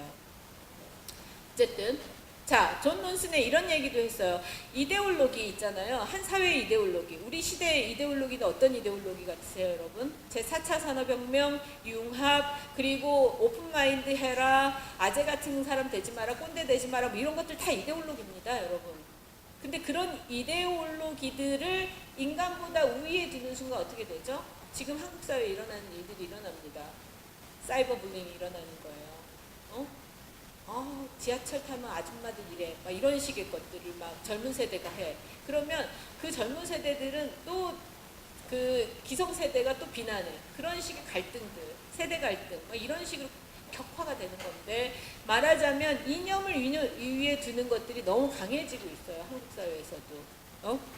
이념을 인간보다 위에 드는 축하고 인간을 이념보다 우선하는 측이 있을 수 있는데 최근 SNS에는 이념이 사람보다 우선하고 중요한 것처럼 굴어요. 특히 젊은 세대들이. 요즘에 젊은 사람들 많은데 저도 꼰대처럼 말하자면 그렇습니다. 다들 자기 혼자 올바라. 그래서 트윗을 하고 페이스북을 해놨는데 자기는 어딘가에서 굉장히 비겁하거나 비열한 짓을 하고 있을 수도 있어. 근데 그 여지에 대해서는 생각하지 않아요. 굉장히 독재적이거나 전체주의적인 사고들을 막 하게 됩니다. 근데 자기가 원해서 그러는 게 아니라 내 커뮤니티가 계속 그 말을 받아주거든요. 맞아 막 리트윗해주고 호응해주면 되는 거죠. 사람들은 그래서 지치지도 않고 막장 드라마를 씁니다. 모두가 위대한 영웅이거나 모두가 역겨운 악당인 드라마를 써요. 우리는 실제로 사람들이 그렇게까지 더티하거나 아주 악하지 않다는 걸 알아요. 근데도 트윗에는 그걸 격화를 시키는 것들을 한다는 겁니다. 그래서 존 론슨의 마지막 말이 아주 의미심장합니다. 우리는 매우 스마트하지만 스투피드예요. 우리는 매우 영리한데 멍청해. 이렇게 얘기하고 있어요. 우리 시대가 그렇다는 겁니다. 우리 스스로가. 매우 똑똑한 사람들인데 매우 멍청하게 커뮤니티를, 우리 관계를 박살내는 짓들을 한다는 거죠. 우리 스스로가. 자, 다음. 여러분, 시간 많이 지났네요. 할 얘기가 많은데. 일단 앞에서 트위터 사례 중에서 제가 더 얘기하고 싶었던 거는 앞에 봤던 불확실성하고 결부시켜서 여러분이 생각을 좀 해주시면 좋겠어요. 불확실성이라는 게 그렇잖아요. 아까도 규정하기 어렵다고 얘기했잖아요. 말하자면 저스틴 사커는 잘못을 했어요. 그쵸? 그러니까 그 사람도 잘못했는데 또 말하자면 그 사이버 불링을 한 사람들도 매우 부도덕하거나 악랄했잖아요. 그죠? 그럼 누가 선하고 누가 악하지? 옛날의 동화처럼 선과 악이 이분법적으로 확 나뉘지 않나요? 규정이 아주 시플리 되지 않는다는 겁니다. 누구의 책임을 물어야 되는지도 매우 어려워지고 있어요. 거기 안에서 도덕적 판단을 하거나 사회적 책임을 묻거나 하는 것이 너무 어려워지고 있다는 겁니다. 그게 바로 우리 시대가 불확실성의 시대, 그리고 또 규정하기 어려운 시대가 됐다는 얘기입니다. 그와 관련해서 조금 더 슬프고 비극적인 얘기를 좀 해야 될 것 같아요. 사례를. 밑에 있는 건요, 여러분, 수라는 여자분인데요. 테드에 나와서 얘기한 게 뭐냐면 너무 놀랍게도 여러분 콜럼바인 고등학교 총기 난사 사건 기억하십니까? 10몇 년 됐습니다. 벌써. 이 콜럼바인 학교에서 총기 난사를 한 가해자, 그리고 현장에서 스스로 자살한 젊은 애 엄마입니다. 너무 놀랍죠? 우리 사회 같으면 절대로 세우지 않았을 거예요. 말할 기회를 절대 주지 않았겠죠. 근데 어쨌든 이 어머니가 테드 강연에 나와서 무슨 얘기를 했냐면, 나중에 찾아보십시오. 이건 여러분하고 제가 같이 안 볼 건데요. 어떤 얘기를 하냐면 자신의 아들이 그렇게 엄청난 범죄를, 사회 범죄를 저지른 것, 그러나 내 아들이 죽었잖아요. 또 이 딜레마의 상황들에 대한 얘기를 합니다. 그러니까 자기 스스로는 이 사건이 있은 다음에 굉장히 많은 답을 찾으려고 노력을 했대요. 그리고 제일 많이 들은 질문은 이거래요. 어떻게 엄마가 돼가지고 그걸 모를 수가 있어요? 라고 했대. 모든 사람들이 자기를 비난하면서 아들이 그런 정도의 사고를 칠 때까지 왜 어떻게 모를 수가 있었어요? 라는 질문을 했고, 자기가 제일 많이 들었던 질문이 그거라면 자기 스스로는 제일 많이 괴로웠던 그 부분이 아들이 왜 그런 일을 저질렀고 왜 죽었을까 였다는 거예요. 그래서 온갖 심리 상담도 받고 공황에 빠져서 공황 상태로 굉장히 힘들게 투병하고 그랬다고 하는 얘기들을 했는데, 저는 거기서 너무나 가슴이 아프더라고요. 정말 그 강연을 들어보면요, 이 딜레마의 상황이 너무 절절하게 느껴져요. 그러니까 누구를 비난할 수가 없어. 모든 사람이 나한테 돌을 던지면 그 돌을 맞아야 돼. 그런데 한편으로는 나는 아들을 잃은 엄마야. 너무나 끔찍한 상황이잖아요. 그런 부분에 대한 얘기들을 하면서 이런 얘기합니다. 자기한테 오는 그 각종 질문들에 대해서 답을 찾아보려고 했지만 정답은 없었다. 근데 내가 배운 것들이 있었고 나는 그 배운 것들을 여러분하고 공유하고자 내가 대중 앞에 서는 것들의 공포가 극에 달한 사람이지만 이 앞에 섰습니다라고 테드에 나왔어요. 그래서 그걸 공유하는 게 자신의 일이라고 생각했다. 첫 번째, 자기가 그렇게 투병하면서 제일 어려움이 있었던 부분은 세 가지를 꼽았는데, 첫 번째는 제 아들 때문에 누군가를 잃고 고통받는 사람들한테 사과를 해야 되잖아요. 근데 사과하는 게 힘들었다는 게 아니라 이런 데 들어오면 모든 사람이 자기를 비난할 거고 받아들여주지 않을 거라는 그 공포가 있는 상황 속에서도 무조건 사과를 해야 되는 게 너무 힘들었다고 얘기를 하더라고요. 두 번째, 아들의 자살에 대해서 이야기하면서 연민과 이해를 구해야 돼요. 사실 자기도. 그러니까 가해자 부모여서 비난을 받지만 반대로 자기도 자기 아들을 잃은 사람으로서 동정해달라는 게 아니라 이해를 받고 싶은 거죠. 인간이니까. 그 부분이 충돌하잖아요, 서로. 이 충돌하는 게 너무 어렵더라.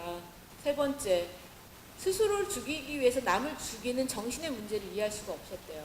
그러니까 이 아이가 실제로 이 사고를 친 아이가 죽기 1년 전부터 일기를 썼는데 거기에 계속 자기가 자살하고 싶다는 걸 썼어요.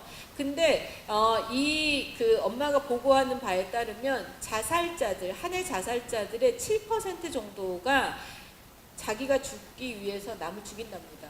자살의 유형 중에 하나래요. 놀랍죠, 여러분? 근데 그 수치가 점점 증가하고 있어요.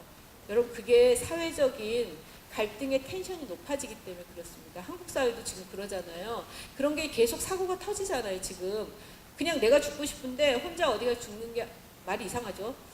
어쨌든 자살을 자기를 죽이기 위해서 남을 죽이는 상황이라는 것이 이해가 안 가잖아요. 그냥 일반적 사고에서는. 이제 이런 부분이 너무 어려웠다고 얘기를 하는데 제가 이걸 인용한 이유가 이겁니다. 우리는 여기에 대한 답을 누구도 알고 있지 못해요. 정신분석의도 정확한 답을 내릴 수 없고 심지어 정신분석의도 suffering from 자신의 정신적 문제로 고통받고 있잖아요. 이게 우리 사회잖아요. 한국 사회뿐만 아니라 동시대. 자, 그런 부분에서 보면 우리가 어떤 것이 옳거나 어떤 것이 그르거나 내지는 어떤 사람은 비난해도 되고 어떤 사람은 욕을 정말 평생을 죽을 때까지 고통 속에서 넌 네가 네 아들이 그랬으니까 고통 속에 살아라고 할 수 있는 사람이 없다는 거예요. 그 사람 안에서도 희생과 파괴된 부분과 어떤 사람이 파괴시킨 부분들이 있잖아요. 우리 앉아있는 이 많은 숫자들도 다 마찬가지일걸요. 저의 아내도 억울한 부분과 그렇지만 나도 누군가한테 상처 준 부분과 이런 것들이 얽혀 있잖아요. 근데 이게 사회관계인 겁니다. 사회가 괜찮은 사회는 이걸 용인해요. 우리가 항상 이렇게 소위 백앤포스 할 거야, 인터릴레이션 할 거야 라는 걸 인정하는데 그게 경직된 사회는 어때요? 절대 허용하지 않는 거예요. 맘충, 한남충 뭐 이런 말들 하잖아요. 지금 한국 사회에서 하죠? 왜 모른 척 하세요? 다들 아는 단어잖아요. 저는 그게 사회학적으로 분석돼야 되는 용어라고 생각합니다. 한남충, 맘충, 메갈, 또 뭔 단어들이 있죠? 아재, 아줌마들, 극성스러워, 그 다음에 또 노키드 존, 이런 것들 있잖아요. 점점점 그게 규제들이 엄청 심해지고 있잖아요. 우리 관계 속에서. 그리고 심지어는 요구를 하잖아요. 우리 관계 속에서 그 긴장도가 높아지고 있는데 그거를 이제 어때요? SNS에서 법률 지정하라고 하잖아요. 그런 법 지정하세요. 이런 식의 것들, 극악스러워지고 있잖아요. 어쨌든 거기서 우리가 대전제로 삼아야 되는 건 내가 전적으로 옳지 않을 수도 있다라는 것, 그리고 내가 지금 주장하고 있는 것들이 어떤 사람들한테는 끔찍한 주장이거나 굉장히 폭력적인 요구일 수 있다라는 생각을 해야 되는데 우리는 언제부턴가 그 생각을 안 하기 시작했어요. 왜냐하면 그 생각을 하는 순간 너무 머리가 복잡해지는 거예요. 복잡해지고 내가 행동하기가 어려워져. SNS에다 확 말을 저지르고 싶은데 그런 소위 반성적 성찰을 하는 순간 SNS에 트윗을 하기가 어려워지는 거죠.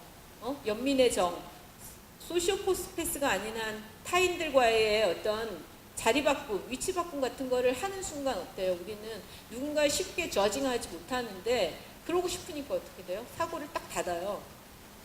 그런 식의 것들. 오히려 저는 그래서 이 불확실성의 시대에 무엇인가를 답을 찾으려고 노력하지만 결론을 빨리 내리지 않는 것이 훨씬 더 나은 거라고 생각합니다. 어쨌든 오히려 그래서 팔이 아프네요. 오히려 그래서 저는 이 시대의 예술가들 중에서 주저하고 갈팡질팡하고 정확하게 어떤 단호한 어떤 메시지를 전달하지 않는 방식의 어떤 제스처, 그 다음에 포스처, 그 다음에 미적인 어떤 형상을 보여주는 작가들이 좋은 작가들이라고 생각합니다. 이모프 같은 작가들도 그래서 좋은 작가라고 생각해요. 뭐냐면 고민들, 이런 상황이면 이런 부분에서 정말로 고민스럽지 않을까? 수 같은 사람의 강연은 그래서 저는 탁월하다고 생각합니다. 정말로 공감할 만큼 고통스러움이 느껴지잖아요. 내 아들이 죽었지만 나는 다른 타인을 죽인 아들의 엄마야 라고 하는 그 역할이 너무 고통스럽잖아요. 어쨌든 근데 그 비슷한 것들을 제가 그 수의 강연을 듣다가 떠올랐던 게 영화 밀양이었습니다. 이창동 감독이 영화 해가지고 굉장히 좀 사회적으로 반향을 얻은 작품이 이 밀양이잖아요. 거기에 되게 문제적 그 시퀀스는 이거지 않습니까?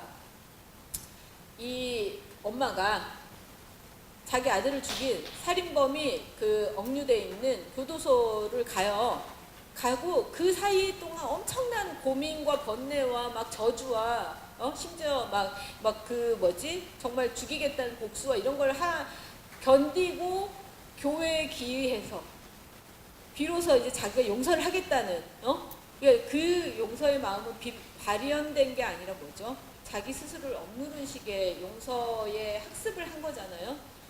용서의 학습을 하고 그걸 실천하기 위해서 교도소를 갑니다. 영화 속에서. 이건 중요한 부분이에요. 내 마음에서 정말 저 사람을 용서해야겠다가 아니라 우리는 사회적 의례와 윤리와 도덕적 관념을 가지고서 이데올로기를 앞세워서 내가 그를 용서함으로써 나는 좀 더 나은 사람이 되겠어 라고 하는 게 분명히 이 전도연 역할이 있었거든요. 그래서 갔어요. 가서 용서하겠다고 해요. 그때 놀라운 반응이 나오죠. 이런 반응이 나오죠. 고맙습니다. 정말 고맙습니다. 준이 어머니한테 우리 하나님 아버지 이야기를 듣게 되니 참말로 감사합니다. 저도 믿음을 가지게 되었거든요. 하나님이 죄 많은 인간한테 찾아와 주신 거지 라고 하면서 하나님이 이미 자기를 용서했다고 얘기합니다. 준이 엄마가 용서하겠다고 했더니 내가 교회를 다니면서 이제 나는 그런 부분에서 하나님 말씀으로 당신을 용서할 거예요 라고 했거든요. 그랬더니 되치고 나왔잖아요. 고마운데 나는 이미 하나님이 용서했어. 나는 당신이 구원해 주는 게 아니라 하나님이 나를 구원해 줬다니까? 라고 얘기한 겁니다. 그래서 어떻게 해요? 준이 어머니가 한마디로 시쳇말로 네? 맞아요. 차마 내가 그 비속어를 잘 못해가지고 이 친구가 얘기했습니다. 좀 크게 해주면 좋을 텐데. 그래서 빡쳤대요. 그래서 영화 속에서 전도연이 정말 하늘이 무너져라 정말 요만한 땅콩처럼 작아져가지고 존재가 그만큼 작아져서 아스팔트 위에 작은 껌처럼 축소돼서 너무나 슬프게 울잖아요. 영화 속에서. 그게 바로 존재의 비천함 같은 겁니다. 그러면서 어떠냐면 하늘을 향해서 복수하겠다고 하죠. 하느님한테. 당신이 뭔데 내가 용서를 못하겠다는데 당신이 먼저 용서해줬냐고 막 이렇게 대들지 않습니까? 그게 인간입니다.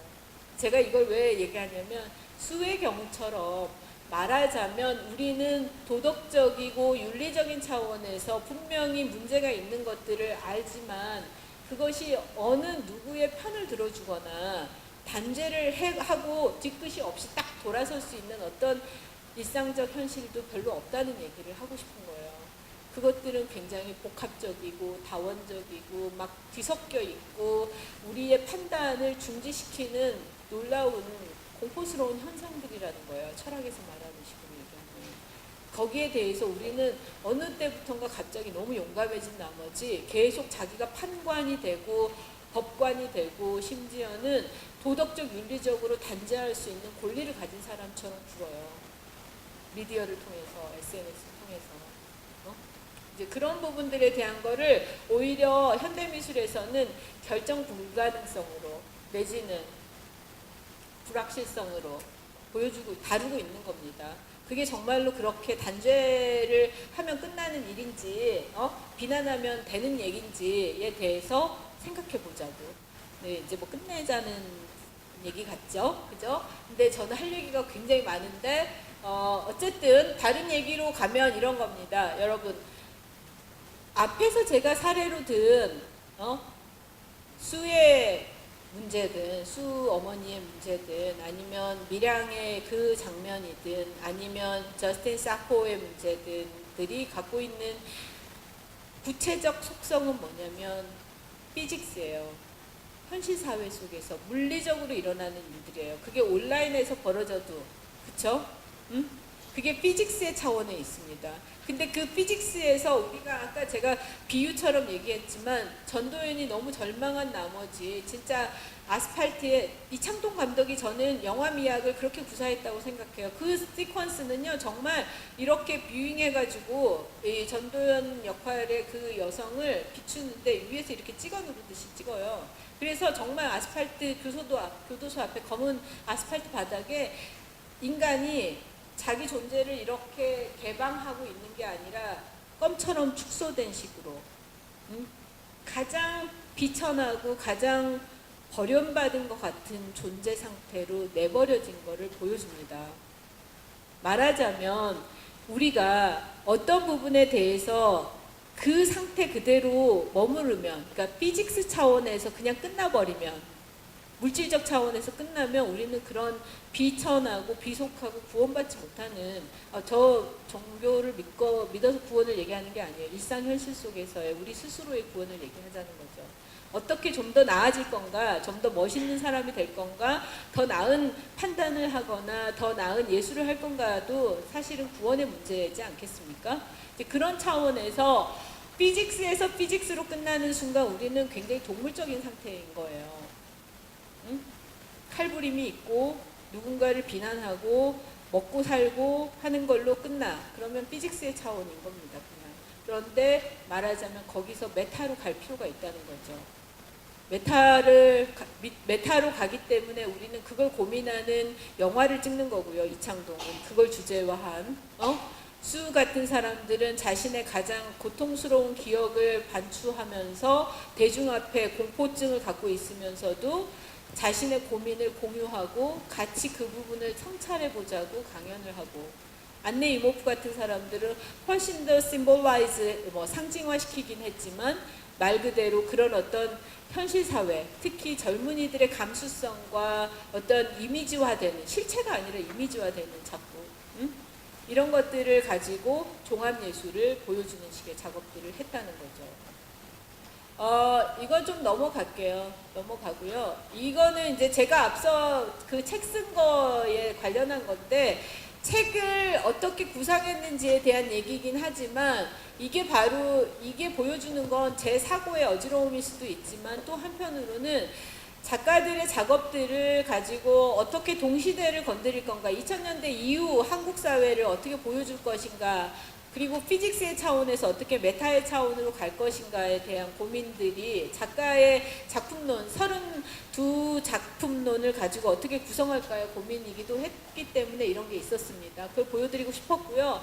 그러니까 이거는 제 머릿속을 보여드리는 것도 있지만 어떤 현상도 이분법적으로 천군백군, 좋은 거 나쁜 거, 선, 악, 이렇게 말할 수 없다는 거, 그 얘기로 결부되고요.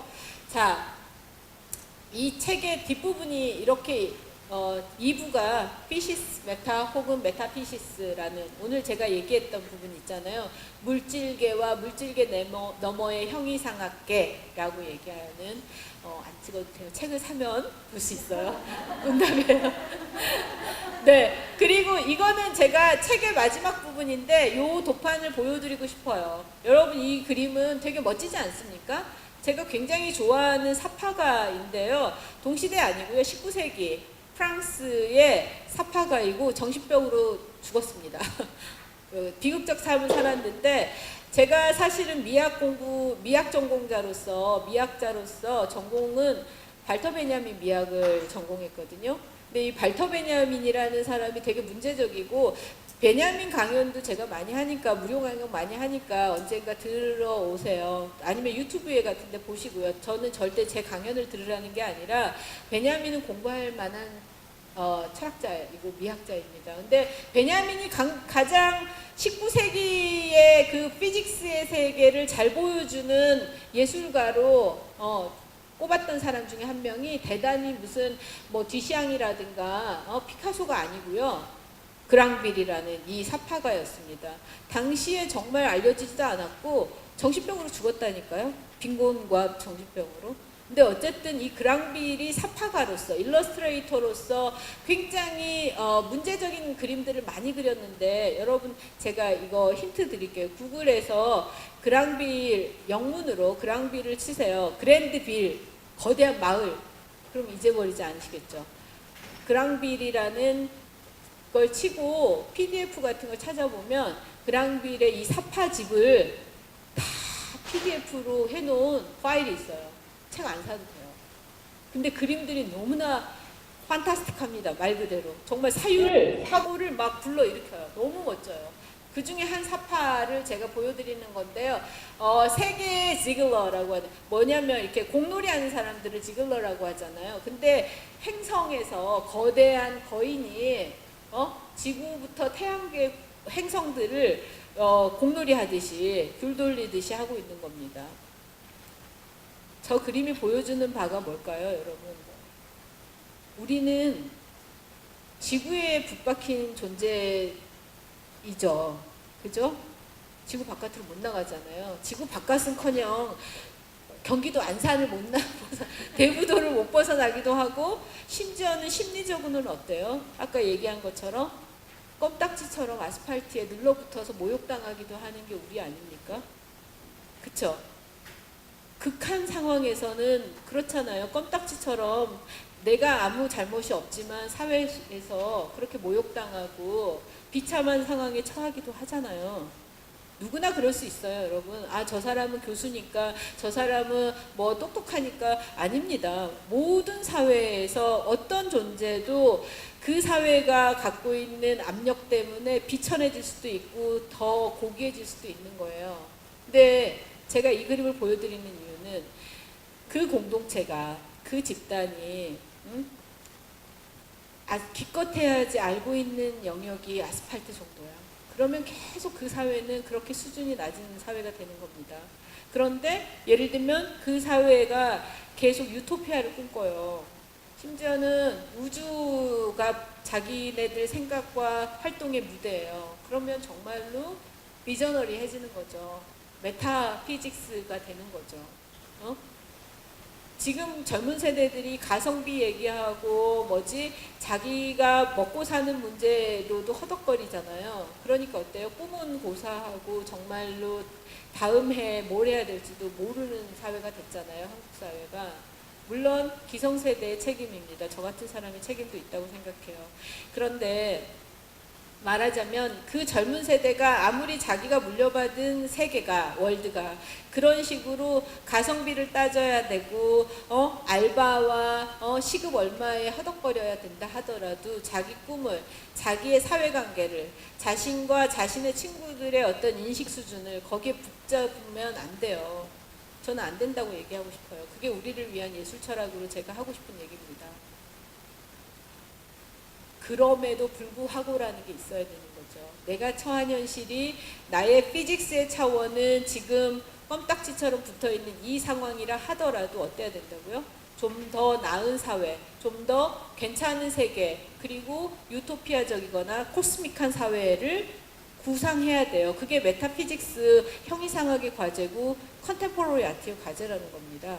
그게 지금 제가 보여드리는 것들이에요. 그리고 문제는 그런 식으로 다른 사회나 다른 세계를 구상하거나 그 구상한 것들을 비주얼라이즈해서 여러분들이 예술가라면 여러분들이 저처럼 책을 쓰거나 철학을 하는 사람이라면 그거를 서술해서 다른 사람들하고 공유할 수 있어야 돼요. 그게 바로 예술의 사회적 기능이고 역할인 겁니다. 말하자면. 그리고 좋은 예술가나 좋은 학자나 좋은 철학자의 기준은 그런 데 있을 거예요. 어떻게 그 구상화를 잘하는가, 설득을 잘하는가, 다른 비전을 보여주는가. 그와 관련해가지고 마지막으로 하고 싶은 얘기는 이런 겁니다. 여러분들이 굉장히 많은 용어로 지금 많이 듣는 얘기가 제4차 산업혁명일 거예요. Post Revolution이라고 하죠.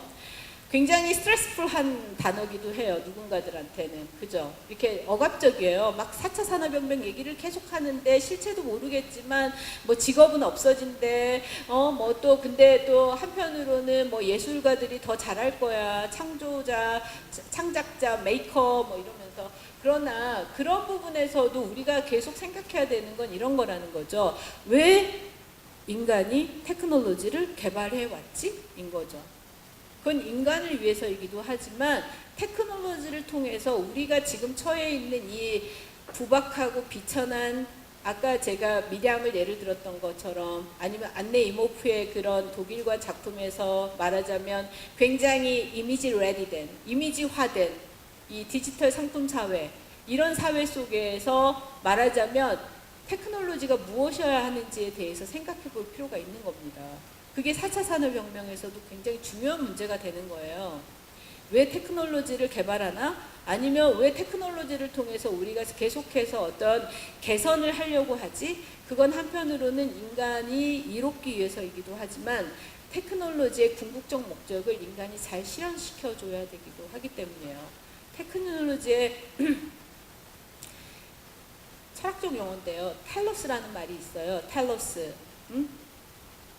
텔로스는 철학에서는 궁극적 목적을 얘기합니다. 무슨 임시, 눈앞에 발끝의 이익이 아니라 궁극적 목적. 그러니까 기술이라는 것을 하나의 존재로 생각했을 때 왜 기술이라는 거는 존재하지? 인간이 만들었으니까 이러지 말고 왜 기술이라는 게 존재할까라고 할 때 그 존재의 이유가 있을 텐데 그 존재의 이유는 뭘까요? 제가 아까 얘기한 제 전공의 발터 베냐민 철학으로 얘기하면 테크놀로지의 존재 이유는 인간과의 상호작용에 있습니다. 그래서 인간이 인간을 억누르는 모든 강압으로부터 좀 더 자유로워지도록 하게 하는 데 있어요. 인간을 억누르는 강압을 뭐라고 그러냐면 옛날에 기술이 덜 발달됐을 때는 자연이었죠. 그리고 점점 우리는 어때요? 아까 제가 수 같은 사람들 예를 든 것처럼 사회적인 갈등이나 이런 게 압력으로 계속 작동하잖아요. 그죠? 그리고 우리가 아무리 고도의 기술과 의학과 산업을 발달해 왔다 하더라도 여전히 우리는 자연의 강압으로부터 벗어나지 못했어요. 구체적 사례 하나만 들까요? 절대적 사례. 절대로 인간의 조건에서 탈피하지 못했다라고 할 수 있는 거. 쉬운 얘기인데. 맞습니다. 맞아요. 거기 VIP석이에요? 누구 처음 봤는데. 맞아요. 인간은 지금은 어떤 생로병사 중에서 생로병까지는 컨트롤을 어느 정도 하게 됐습니다. 사를 아직도 해결 못했잖아요. 사는 인간이 존재론적으로 갖고 있는 강압이에요. 자연의 강압. 쯔방, 독일어로 쯔방이라고 하는데 그거를 해결하지 못했잖아요. 그죠? 오래 살다 하더라도. 테크놀로지의 궁극적인 텔로스 목적은 바로 그런 데 있다는 겁니다. 인간이 처해 있는 그 절대적인 강압, 자연의 강압, 문명론적인 거 아니면 뭐 사회적 긴장관계 같은 것들을 풀어서 좀 더 인간을 자유롭게 해주는 거. 그래서 인간과 기술이 상호 유의하는 게 바로 테크놀로지의 궁극적 목적이라는 거예요. 과학자들이 아니면 엔지니어가 아니면 과학 철학자가 과학을 발전시키는, 기술을 발전시키는 궁극적 가치는 거기에 있다는 겁니다. 아이폰을 열심히 팔아서 삼성 갤럭시 S를 열심히 팔아서 돈을 거대하게 벌겠다가 기술의 텔로스가 아니라는 거예요. 근데 그런 차원에서도 우리는 인식론적인 부분을 다시 잘 매핑할 필요가 있어요. 제가 보기에는 우리 사회가 지금 그런 부분에서 오늘 예술가 사회가 핵심이니까 제가 마지막으로 할 수 있는 얘기는 우리를 위한 예술 철학에서 할 수 있는 마지막 얘기는 그겁니다. 말하자면 우리 사회는 지금 굉장히 조각난 상태가 불균질하게 아까 얘기한 어떤 우리가 알 수 없고 규정하기도 너무 어려운 어떤 상태로 막 내던져져 있어요. 그래서 매트릭스가 깨진 겁니다. 그럼 지금부터는 조금 더 맞춰갈 필요가 있는 거예요. 근본적인 게 뭘까? 궁극적 텔루스가 뭐지?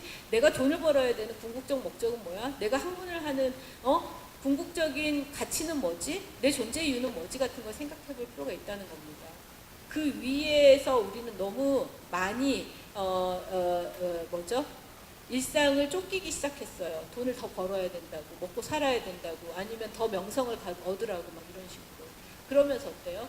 사회관계가 아까 존 론슨의 얘기처럼 말하자면 인간과 이데올로기의 관계에서 이데올로기가 우위에 있는 사회가 돼버린 겁니다. 그래서 말 그대로 예술을 위한 예술이 나오거나 아니면 소셜 미디어를 위한 소셜 미디어가 나오거나 하는 식이 되고 있다는 거죠. 마지막 얘기 할게요.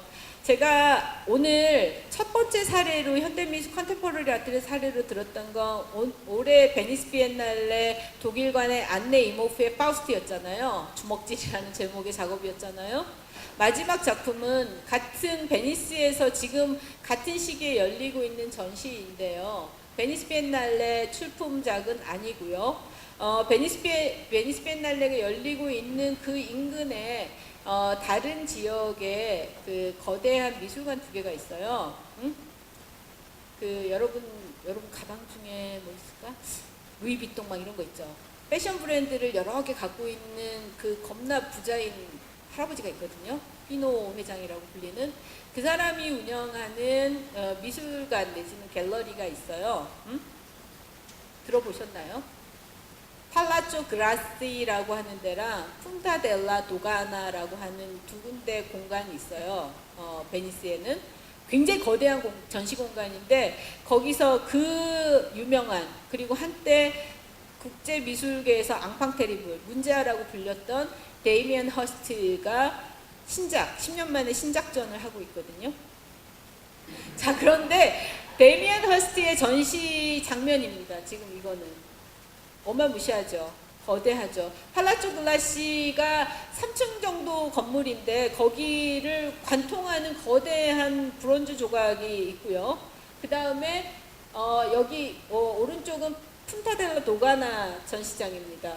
전시장의 거대한 조각인데요. 여러분 이 전시에 대해서는 제가 길게 얘기 안 할게요. 웹진을 읽으세요. 그냥. 그런데 여기서 제가 마지막으로 하고 싶은 얘기가 뭐냐면 이 전시가 굉장히 지금 히트쳤다 그러고 사람들이 엄청 많이 보러 가기도 하고 회자가 많이 돼요. 게다가 데이미안 허스트가 약 한 5, 6년 전에 런던의 게고시안 갤러리에서 전시했을 때 이미 데미안 허스트는 죽었다 뭐 이런 평가가 나왔어요. 전시가 너무 안 좋았기 때문에. 근데 이 푼타델라 도가나와 소위 팔라조 글라시 전시를 통해서 데미안 허스트가 리셀렉션 했다, 막 부활했다, 막 이런 식으로 평이 막 엄청 좋았거든요. 그런데 여러분이 나중에 가보세요. 왜냐하면 매우 자기복제적인 작업들을 했어요. 그러니까 내용은 얘기 안 할 텐데, 근데 왜 그렇게 했을까라고 할 때 팔이 계속 아파요. 마이크를 계속 들고 있어가지고. 왜 그렇게 했을까라고 할 때 데미안 허스트한테는 굉장히 중요한 컬렉터 클래스가 있는 겁니다. 컬렉터층이 있는 거예요.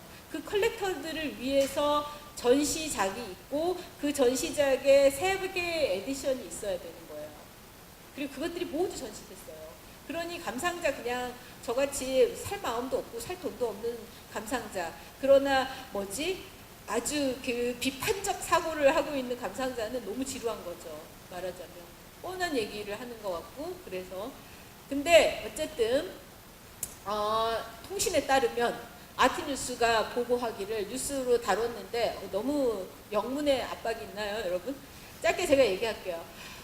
통신에 따르면요, 그 2개 전시장에 189개의 작품이 있었어요. 그리고 그 작품들에는 각자 하나 작품당 3개의 에디션이 있었어요. 그러니까 에디션 3개까지는 작가가 보증을 해주면서 컬렉터에게 파는 거예요. 현대미술이 이래요. 여러분, 디 온리원이라는 현대미술은 더 이상 없어요. 있을 수도 있겠지만 어쨌든 그런 식의 컨템포러리 아트가 진행되고 있진 않아요. 근데 어쨌든 그렇게 하는데 거의 다 팔렸다. 그 많은 작품이 189개 거의 다 팔렸다. 뭐 이런 얘기가 기사로 나왔고요. 그 중에 작품 중에 뭐 이때 5월에 전시 오픈했는데 5월달 바로 아트뉴스에 기사 뜬 건 60-70%가 벌써 팔렸다. 그리고 이거 판매를 어떻게 했냐면 전시가 오픈하기 전에 프라이빗 뷰도 아니고 PDF 파일을 만들어서 컬렉터들한테 돌렸대요. 데미안 허스트의 작품을 이미 알고 있는 사람들 있잖아요. 갖고 있는 사람들, 컬렉터들한테 PDF 파일을 돌렸어. 그래서 당신이 원하는 걸 체크해 주세요. 라고 해서 선 판매를 먼저 했어요. 그리고 그렇게 해서 근데 그 중에는 어떤 그 패밀리 모르겠어요. 중동이나 뭐 이런 것 같아요. 나마드 패밀리, 그 다음에 무그라비, 그 다음에 차이니스 컬렉터 이런 사람들이 다 샀답니다. 제가 이걸 왜 인용하고 있을 것 같아요? 여러분 앞에서 저는 컨템포러리 아트의 소위 컨텐츠, 그 다음에 필로소피컬한 차원을 굉장히 강조하고 굉장히 그럴듯하게 현대미술이 그런 식의 소셜 펑션을 사회적 기능을 한다고 얘기했잖아요. 그치만 다른 한편 현대미술에 부정할 수 없는 굉장히 큰 소위 현실은 빅머니입니다. 메이크 빅머니. 엄청난 돈을 만들어내는 거예요. 그리고 돈들이 유동하는 거예요. 계속 움직여요. 그게 바로 소위 컨템포러리 아트 씬이에요. 굉장히 컨트라스트가 강하죠, 여러분. 근데 이렇게 얘기할 수 있을 것 같아요. 여러분이 현대미술을 수용한다는 거는 시간 또 사실 제가 더 쓴다고 해놓고도 그 시간도 넘었는데요. 이거 내가 손해인데. 자, 현대미술을 수용하는 방법은 굉장히 많아요. 사실은 어떻게 많냐면 우리가 돈이 많아서 컬렉션을 할 수도 있겠지만 아니면 요즘 뭐 굿즈 뭐 이런 것도 있겠지만 한편으로는 제 생각에는 그거를 사유하는 거예요.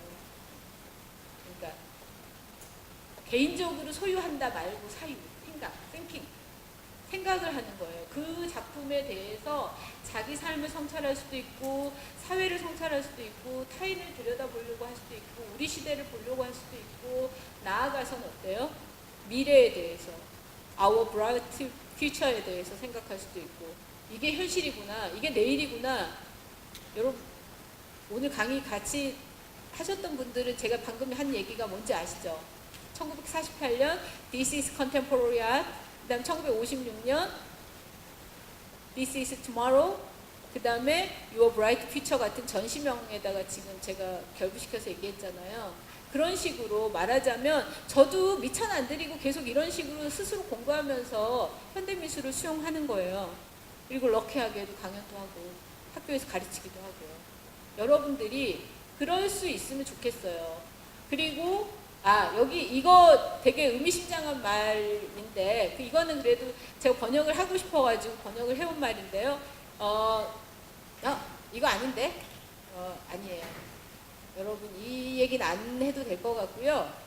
요 얘기에서 끝낼 건데 재밌는 건 앞에 봤던 그 난파선에서 건져 올린 믿을 수 없는 것들이라는 전시에 가면 패션 모델 같은 애들을 실제 조각상의 모델로 해서 만든 브론즈 조각들이 되게 많이 나왔어요.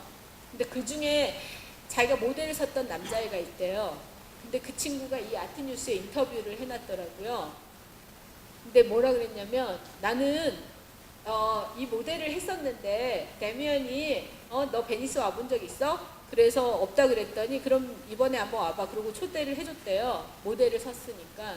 그래서 나 베니스 처음 왔는데 너무 멋진 곳인 것 같아 라고 얘기하고 내가 얘기 들어보니까 내가 모델을 섰던 그 조각 작품이 팔렸대 라고 그 젊은 남자애가 그렇게 얘기하면서 마지막 말이 압권이에요. 자 이제 나는 미술사의 일부가 된 거 아니겠어? 이렇게 얘기했어요. 놀랍죠? 여러분 그런 젊은이의 사고가 이상하다는 얘기를 하는 게 아니에요. 그렇게 흘러가는 게 미술이기도 하고 미술사가 되기도 하고요. 또 반대로 그 말을 한 젊은이는 안네 이모프의 파우스트에서 퍼포먼스를 한 그 퍼포머일 거예요. 이미지 레디되어 있는. 이미 나는 이미지화 되기를 준비하고 있는 친구. 그 친구 같은 사람들이잖아요. 패션 모델을 하고 아르바이트로 패션쇼에 오르고 그치만 또 편의점에 가서 아르바이트하고 이랬던 친구. 그래서 자기 스스로의 꿈이 뭔지에 대해서 굉장히 디지털 커머디티에서 내가 소비됐으면 좋겠어요. 이러는 친구들 아니겠어요? 그죠? 그 강연과 관련해서 코멘트나 네. 예, 저는 오늘 강연 너무 잘 들었는데요. 전 전통 예술 하거든요. 그 사실은 저희 전통 예술은 전승하고 그 위에 선배들을 복사하는 게 가장 미덕이었어요. 얼마 전까지만 해도 그렇고 최근에 들어서 어떤 자기 창작을 하는 사람들이 생기기 시작했고 얼마 되지 않았어요. 그 역사가. 근데 저는 사실은 미술도 굉장히 좋아하고 교육도 많이 해요. 요즘에는 국악에서도 미술사나 이런 거에 대해서 국악에서도 교육을 하기는 하는데 그러니까 지금 선생님 설명을 해주신 거에 강의 내용에 굉장히 공감은 가지만 실제적으로 제가 어떤 그런 창작 활동을 하는 거에 대해서는 어떤 갭이 있는 거예요. 어떤 식으로 가야 되는지에 대해서. 근데 그게 해주실 수 있는 어떤 어드바이스라든지 그런 것들에 대해서 한번 궁금합니다. 네, 아니요. 제게 이렇게 말할 수 있는 기회를 주셔서 그런 질문을 해주셔서 굉장히 감사한데요. 일단은 제가 지금 동덕여대에 있거든요. 솔직하게 얘기하면 동덕여대 지금 제가 가르치는 학생들이 많은 경우 선생님 같은 고민을 하는 학생들입니다. 그래서 너무나 가까운 질문이기도 한 거예요. 말하자면 이제까지 우리가 교육받고 좋거나 가치 있다고 해왔던 어떤 예술의 전통이라든가 아니면 형식들이라든가 정신이 있었어요. 근데 그것들이 갑자기 어느 날, 그러니까 당사자 느낌에는 갑자기 어느 날 부정당하고 아닌 거라고 하고 자꾸 그런 식의 어떤 태도 변화를 요구하는 것 같은 강압을 느끼는 겁니다. 그래서 작가는 나는 지금 동시대의 미술을 하고 있는 것 같은데 왜 낡은 것처럼 취급받지? 옛날 것 같다고 하지? 이렇게 되는 거죠. 그리고 선생님이 얘기한 것처럼 공감해. 현대미술 이런 것들이 있다. 의미 있다. 가치 있다. 공감은 하지만 내가 그걸 해야 되는 건 아니잖아. 이런 생각을 하게 되는 겁니다. 제가 드릴 수 있는 말도 바로 그 부분에 있어요. 오늘 강의에서 제가 중간에 한번 딱 강의에서 강조했던 부분인데 이거는 정답이 아니라 텐던시라고요. 경향이라고 그랬잖아요.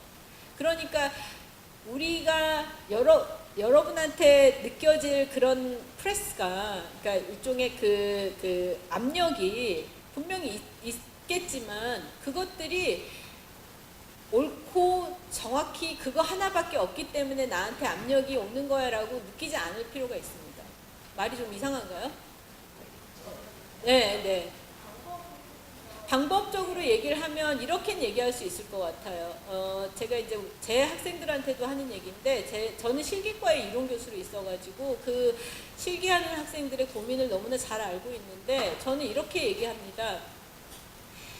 아무리 선생님이 전통 예술을 배우고 그 세계 속에서 계속 살아왔다 하더라도요. 선생님이 지금 2017년에 살고 있는 것도 부정할 수 없잖아요. 그죠?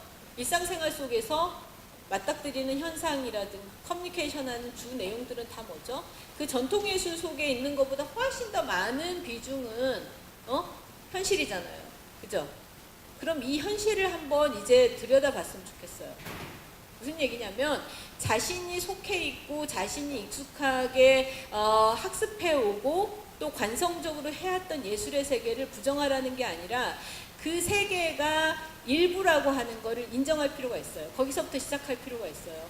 그 세계는 나한테는 전부인 세계 같아 보여도 내 삶의 전체로 보면 내가 하는 전문적으로 나는 작가로서 활동을 하든 아니면 그 작은 그룹 속에서 작가들끼리 연대해서 활동을 하든 간에 그 세계는 20% 30%의 세계고 내가 접촉하고 있는 다른 접촉면은 훨씬 더 많아. 일상사회, 한국사회, 뭐 국제관계 뭐 이런 거 있잖아요. 그럼 그 세계 속에서 나는 느끼는 게 아무것도 없나? 오늘 제가 화두로 들었던 그거 있잖아요. 피직스의 세계는 나는 전면적으로 노출되어 있는데 왜 자꾸 그거를 메타 차원으로 가려고 할 때는 비좁게 생각하세요? 선생님이 처해 있는 어떤 일상의 현실 아니면 일상이나 현실 아니어도 돼요. 생각들이 있잖아요. 그것들이 나한테 예술이 돼야 되면 어떠해야 되는 건가? 그걸 내가 옛날에 뭐 전통 그 종이를 가지고 무슨 뭐 먹을 써서 해야 되는 걸로 되나 안 되나를 생각하면 거기서 출발할 수도 있겠죠. 네.